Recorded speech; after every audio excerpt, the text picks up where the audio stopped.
영적인 전쟁에 대한 말씀을 지난주에 이어서 보려고 합니다. 지난주에 영적인 전쟁을 싸워서 승리하기 위한 무기 세 가지를 말씀했습니다. 뭐였습니까? 확고한 믿음과 소망과 사랑이라 했습니다. 오늘은 또 세 가지를 또 더 보려고 합니다. 네 번째 말씀은 뭐냐면 바로 말씀입니다. 말씀으로 영적인 싸움에서 승리할 수 있습니다. 무슨 말을 잘해 언변이 좋아야 되나? 그런 말씀이 아니라 하나님의 말씀으로 하려면 하나님의 말씀으로 능히 악한 마귀 사단의 계략을 물리칠 수 있다는 것입니다. 자, 왜 무기가 되는가? 왜 영적인 전쟁에서 말씀이 무기가 되는가라고 한다면 이 말씀 안에는 하나님의 능력이 담겨 있기 때문입니다. 하나님이 세상을 뭐로 창조했어요? 말씀으로 창조했어요. 하나님이 이르시되 하나님께서 낮과 밤을 창조하셨고 해와 달과 별을 갖다가 수놓으셨고 할렐루야. 우리 인생을 창조하셨고 뭐로? 말씀으로 지었다. 말씀으로. 즉 하나님의 능력이 말씀 안에 있기 때문에 무기가 됩니다. 또 이 말씀은요 영을 분별할 수 있는 분별력. 진리를 알지니 진리가 너희를 자유케 하리라. 하나님의 진리의 말씀이 영을 분별하게 합니다.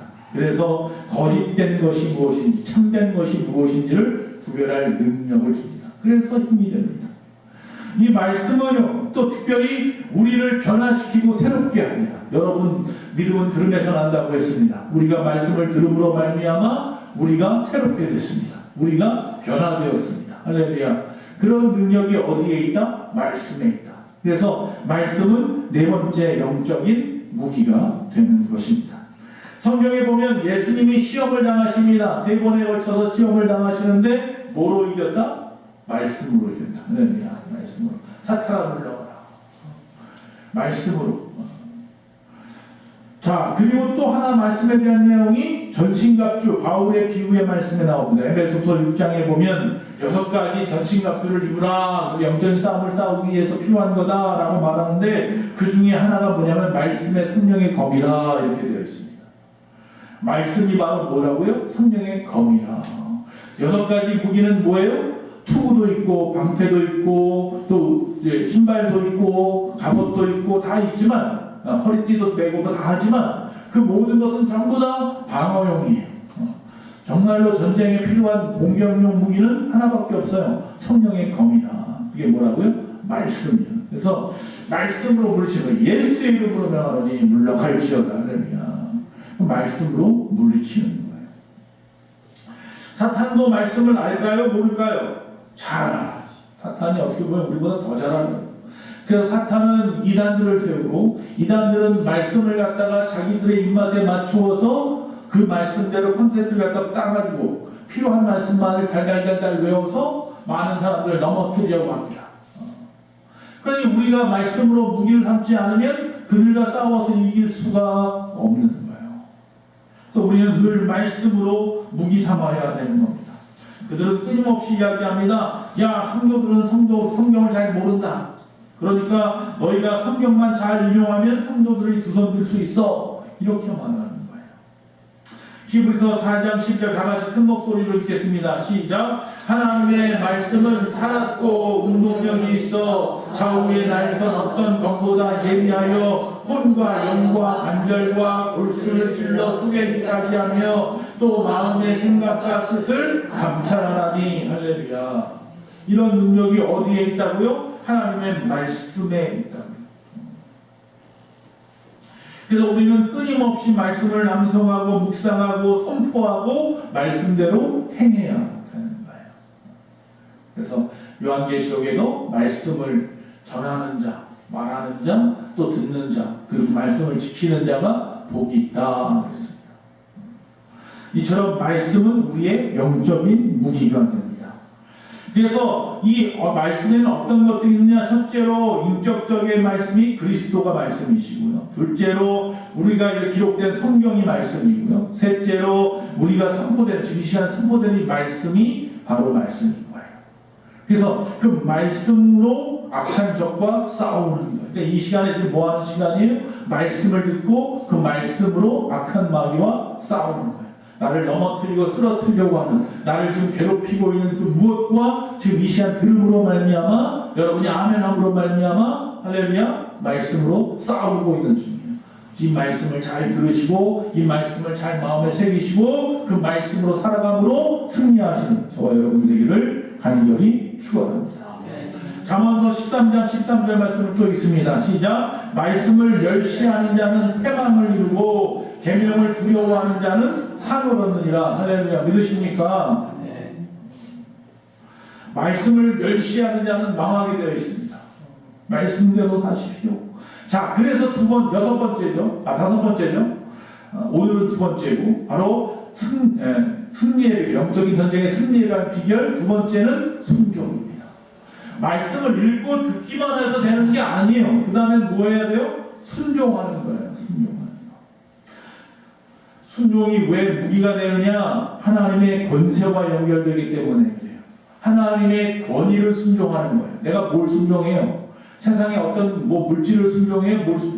우리가 순종한다고 할 때 여기서 이 순종은 하나님의 권세를 순종하는 것이기 때문에 무기가 되는 겁니다. 또 사탄의 전략은 교만이에요. 넘어뜨리려는 거예요. 그렇기 때문에 그것을 무너뜨릴 수 있는 방법이 순종이에요. 하나님 앞에 전적으로 의지하는 거예요. 그래서 겸손해지는 거죠. 그래서 낮아지는 거예요. 자기를 비우고 내려놓는 거예요. 그것이 바로 승리하는 비결 아니겠습니까? 그래서 말씀의 능력을 우리의 현실로 이루기 위해서 뭐가 필요하다? 순종이 필요하다. 그래서 믿음을 완성시키기 위해서는 뭐가 필요하다? 순종이 필요하다. 듣기만 들어요. 귀만 커졌어. 그러면 뭐 했을 거냐 말이죠. 내가 들었으면 행해야 될 줄로 믿습니다. 그래서 믿음의 적극적인 말이 바로 순종인 거예요. 믿습니다. 그러면 순종함으로 드러나야 돼요. 그 사람이 정말 참 믿음의 사람인지 아닌지. 아멘은 크게 하는데 삶의 아멘이 되지 않는데. 성경에서 순종함으로 승리한 사람들이 얼마나 많이 있습니까? 아브라함이 그랬어요. 그렇죠? 이삭을 바치라 해서 이삭을 바치는 이 사건 때문에 순종함으로 놀라운 복을 받았어요. 수많은 사람이 순종하여서 복을 받고 승리했습니다. 또 불순종해서 실패한 사람도 꽤 많이 있습니다. 얼마나 많은 사람들이 불순종해서 망했습니까? 아간 같은 사람이 여리고에서 아무것도 가지고 나오지 마라 그랬는데 자기 것들을 갖다 챙겨 나왔다가 죽임을 당하고 어려움을 당하는 것을 보게 됩니다. 아담과 하와 같은 경우가 그렇습니다. 아담과 하와가 범죄한 것은 하나님의 말씀을 불순종한 겁니다. 뭐 하지 말아라? 선악과를 따먹지 말아라 라고 하는 말씀을 순종하지 않고 불순종해서 따먹었다라는 겁니다. 그런데 반대로 제2의 아담인 예수 그리스도는 예수님께서는 순종하심으로 십자가 안에서 부활의 승리를 얻으셨습니다. 예수님께서 이 땅에 인간의 몸을 입고 성육신했다고 했죠. 성육신 안에서 이 땅에 오셔서 그래서 모든 신적인 권위를 내려놓고 자기를 비워 낮추셔서 죽기까지 우리를 사랑함으로 십자가에서 죽으신 사건을 갖다가 즉 자기 비움의 사건을 뭐라고 말하자면 헬라어로 케노시스라고 해요. 이 케노시스의 말씀이 무슨 말씀이냐? 빌립보서 2장 말씀이에요. 6절에서 8절 다 같이 또 읽습니다. 시작. 그는 근본 하나님의 본체시나 하나님과 동등됨을 취할 것으로 여기지 아니하시고 오히려 자기를 비어 종의 형체를 가져 사람들과 같이 되었고 사람의 모양으로 나타나셨음에 자기를 낮추시고 죽기까지 복종하였으니 그 십자가에 죽으심이라. 할렐루야. 순종 어디까지 순종합니까? 죽기까지 복종하는 겁니다. 누구처럼? 우리 예수님처럼. 그게 순종입니다. 순종의 핵심은 바로 하나님의 뜻이 무엇인지 정확하게 그 의도를 알고 그 의도대로 행하는 것이 순종입니다. 내 뜻대로 행하는 것이 절대 순종이 아닙니다. 하나님을 위해서 이렇게 하면 좋겠어. 내 생각대로 하나님을 섬기는 것이 순종이 아닙니다. 하나님의 의도를 정확하게 아는 것, 그래서 그 의도대로 행하는 것이 순종입니다. 사울왕 같은 경우는 정말로 불순종의 왕이었습니다. 하나님께서 아말렉과의 전쟁에서 승리하거든 아무것도 소유물로 가져오지 말아라, 다 죽여라 그랬는데 자기 유익을 위하여 기름진 소들도 살려주고 말이죠. 결국 자기의 유익을 위해 순종하지 아니함으로 말미암아 그 당시 선지자였던 사무엘이 책망을 합니다. 여호와의 말씀을 버렸으므로 여호와께서도 당신을 버릴 것입니다. 그래서 유명한 말을 합니다. 순종이 제사보다 낫습니다. 예배 100번 드리는 것도 중요할지 모르겠지만 그보다 하나님의 말씀에 온전히 순종하는 것이 낫습니다. 왜 사울이 버림받았습니까? 불순종해서 버림받았습니다. 자기가 뭐라고 예배를 자기가 드리겠다고 제사를 자기가 드리겠다고 제사장들을 뿌리치고 말이죠. 하나님의 말씀대로 해야 되는 거예요. 반대로 순종한 사람이 있습니다. 똑같은 이름입니다. 청년 사울입니다. 신약에 나오는 사울, 이름이 나중에 뭐가 돼요? 바울이 되었죠. 그는 자기의 능력이 엄청나게 출중했음에도 불구하고 자기의 능력이나 경험이나 지식 가지고 주의를 하지 않았습니다. 그 모든 건 다 분통하다 못하다 다 버려버리고 온전히 하나님의 말씀에 순종하는 것에 철저했던 사람입니다. 하나님이 가라 하면 가고 멈추라 하면 멈추고 하나님이 이곳에 가서 복음을 전하라 하면 복음을 전하고 떠나라 하면 떠났던 사람이 누구예요? 바울입니다. 그게 바로 순종 아니겠습니까? 사탄과의 영적인 전쟁, 지금 끊임없이 우리가 영적인 전쟁을 하며 살아가는데 우리가 승리할 수 있는 바로 비결, 하나님의 말씀에 순종하는 것이다. 하나님의 놀라운 기적을 보시기 원합니까? 기적은 순종에서 나옵니다. 순종하지 않으면 아무것도 일어나지 않습니다. 내가 움직이지 않으면, 내가 행하지 않으면 아무것도 일어나지 않습니다. 성경에 홍해가 갈라졌습니다. 그러나 모세가 일어나서 두 손을 들지 않았으면 홍해는 갈라질 수 없었습니다. 여리고성이 무너졌습니다. 그러나 여호수아와 그 백성이 새벽마다 한 바퀴씩 돌고 마지막 날 7바퀴를 돌고 한꺼번에 함성을 지르지 않았으면 그 성은 무너지지 않았습니다. 순종만이 기적의 역사를 일으키는 겁니다. 히브리서 5장 8절 그가 아들이시라도 받으신 고난으로 순종함을 배워서 예수님도 순종을 배웠다고 했습니다. 예수님도 배워서라도 순종하는데 우리가 뭐라고 순종하지 못하고 내 뜻대로 내 마음대로 이렇게 신앙생활을 하려고 합니까? 자, 6번째입니다. 영적인 전쟁에서 승리하는 비결, 오늘은 3번째 바로 기도입니다. 이건 우리가 너무나 잘 아는 거예요. 하나님과 연결하는 통로가 기도이죠. 그래서 이것이 바로 영적인 무기가 됩니다. 마귀의 관계를 깨트릴 수 있는 방법도 기도입니다. 말씀을 현실로 만드는 것이 기도입니다. 내 마음속에 있는 것들과 전쟁하고 있는데 우리는 끊임없이 그 모든 악한 것들을 물리칠 힘이 기도에서 나옵니다. 기도해요. 아니 왜 저 사람은 변화되지 않아? 기도하지 않아서 왜 회개하지 않아? 기도하지 않으니까 회개가 안 하는 겁니다. 기도하다 보면 자기의 죄가 다 생각나게 되어 있어요. 속의 것들이 다 드러나게 되더라고요. 그래서 결국 다 회개하게 되고 다 내가 옳은 줄 알았어요. 그래서 하나님 앞에 내 마음대로 내 뜻대로 해달라고 기도했어요. 근데 시간이 지나면서 점점 내가 얼마나 연약한지 얼마나 부족한지 얼마나 교만한지 나 잘난 맛에 살아왔는지 알게 되면서 하나님 앞에 정말로 쥐구멍이라도 있으면 들어가고 싶어져요. 기도하다 보면 회개하게 되어 있어요. 기도하다 보면 내 안에 있는 더러운 것들이 다 드러나게 되어 있어요. 그래서 우리는 영적인 전쟁을 승리하는 비결, 오늘 6번째 바로 기도입니다. 에베소서 6장 18절에 전신갑주를 입으라고 하시고 말씀이 또 이어집니다. 뭐라고 말씀하냐? 다 같이 또 읽습니다. 모든 기도와 간구하되 무시로 성령 안에서 기도하고 이를 위하여 깨어 구하기를 항상 힘쓰며 여러 성도를 위하여 할렐루야. 무시로 무슨 누구 노래 제목이 무시로 시간을 갔든지 안 갔든지 어느 때든 시간을 관계없이 때를 얻든지 못 얻든지 뭐 안에서? 성령 안에서 내 안에서가 아니라 성령 먼저. 그래서 우리가 기도할 때 늘 성령께서 이 가운데 동행해달라, 성령께서 우리가 충만하게 해달라, 기도의 영을 부어달라, 그렇게 기도하는 거예요. 먼저 이를 위하여 깨어서 구하기를 항상 힘쓰며, 기도할 때는 항상 힘을 써야 된답니다. 땀방울이 변하여 핏방울이 됐던 예수님처럼 힘써서 기도하십시오. 그리고 나만을 위한 기도가 아니라 여러 성도들을 위하여 구하고. 할렐루야. 현대의 전쟁은 정보전이라고 하죠. 정보를 얼마큼 가지고 있느냐가 승리하는 거예요. 군인 숫자가 아니라 정보력이에요. 그래서 뭐 산업 스파이 뭐 이런 이야기를 하잖아요. 나라들마다 서로의 정보를 빼앗아 오려고 가져오려고 난리가 아닙니다.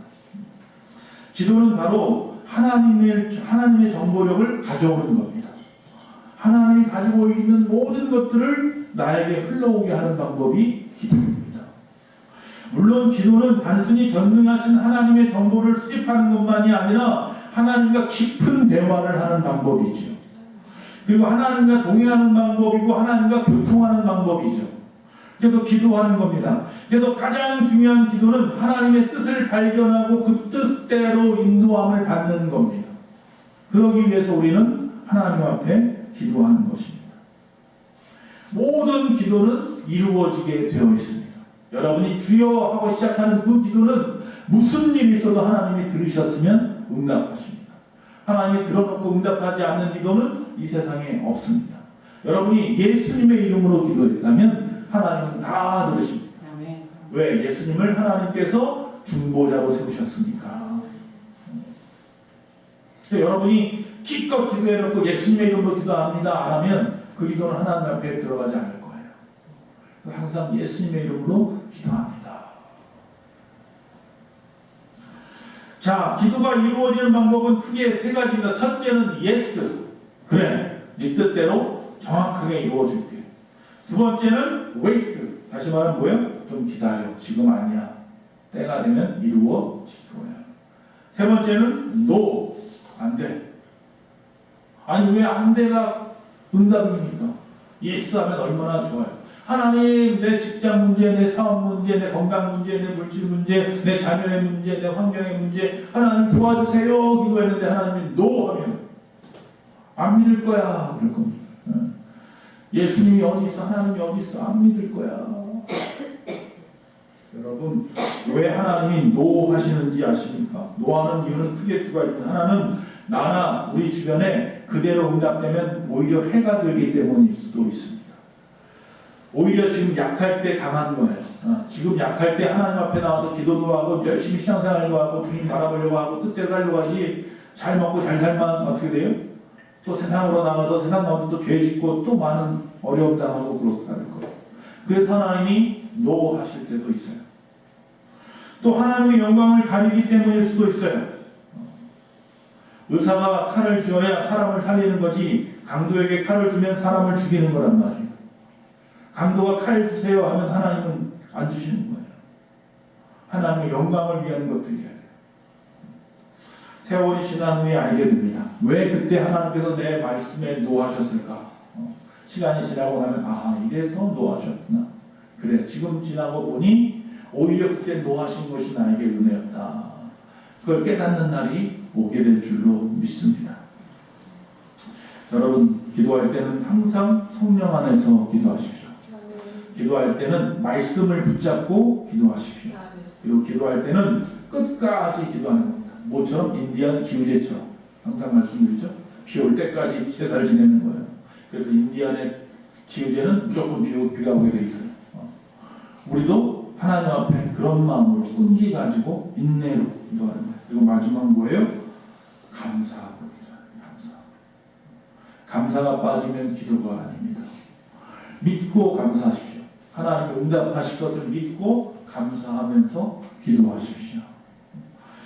기도의 큰 세 구절, 제가 기도할 때마다 생각나는 세 구절이 있습니다. 첫 번째는 요한복음 14장 14절입니다. 다 같이 시작. 내 이름으로 무엇이든지 내게 구하면 내가 시행하리라. 할렐루야, 믿으시기 바랍니다.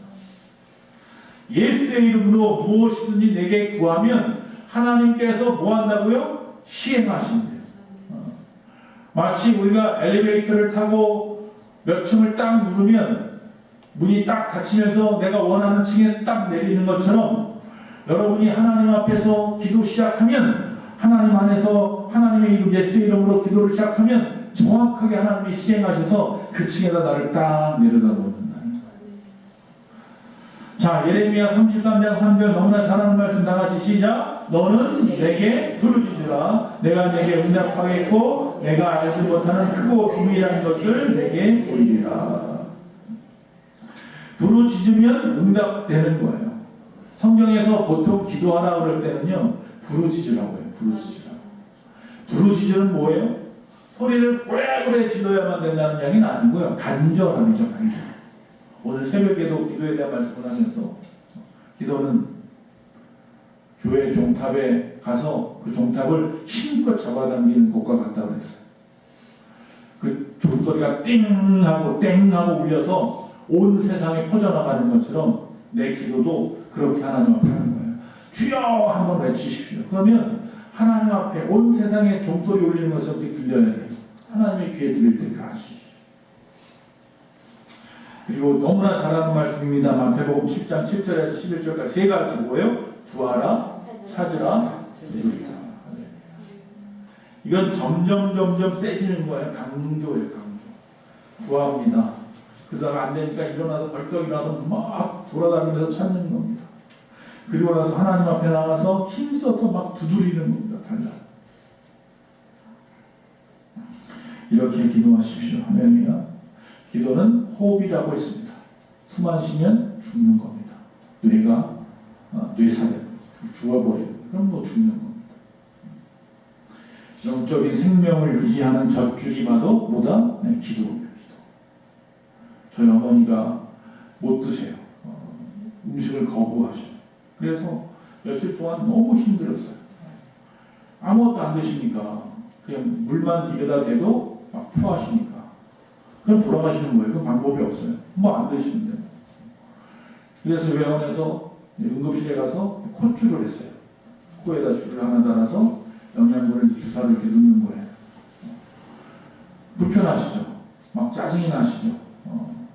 답답하시고 잠자다 막 건드려서 빠지기도 하고 너무 힘든 거예요. 근데 목소리가 엄청 좋아졌어요. 오늘도 전화하시면서 야! 콧줄이 빠져가지고 고생했어. 콧줄하기 전에는 말도 못해서 그냥 의식 없이 듣고만 막 한마디 뭐라고 무슨 말인지 뭐라든 그 목소리가 콧줄하고 이틀 만에 목소리가 날 이렇게 화가 나서 하는 소리가 오히려 참 기뻤어요. 하나님, 야 콧줄이 빠져서 밤에 그냥 얼마나 고생했는데 아무도 안 하고 보더라. 뭐 어쩌더라. 밤중에 자다 그랬으니 누가 와서 보겠어. 모르지. 말하지 않는. 근데 그런 거죠 이제. 기도줄이라는 게 기도줄이라는 게. 그거 빠지면 죽는다고 생각하시고 정말 그 하나님으로서 영양분을 공급하고 또 내가 하고 싶은 일 다. 이 기도의 통로 기도줄이 빠지면 안 돼요. 항상 연결되어 있어서. 그게 바로 건강한 신앙이에요. 건강한 신앙. 말씀을 듣고 말씀대로 행하는 건 다 좋습니다만 기도하십시오. 하나님의 세미한 음성을 들으십시오. 그것 역시 빠지면 안 돼요. 음식을 많이 먹는 것도 좋지만 숨도 쉬어야 돼요. 숨을 쉬지 않으면 죽는 겁니다. 기도는 호흡입니다. 영적인 생명장치입니다. 늘 기억하십시오. 고린도서 4장 2절 다 같이 읽고 마치겠습니다. 안 써놨나요? 제가 읽겠습니다. 기도를 항상 힘쓰고 기도에 감사함으로 깨어 있으라. 할렐루야.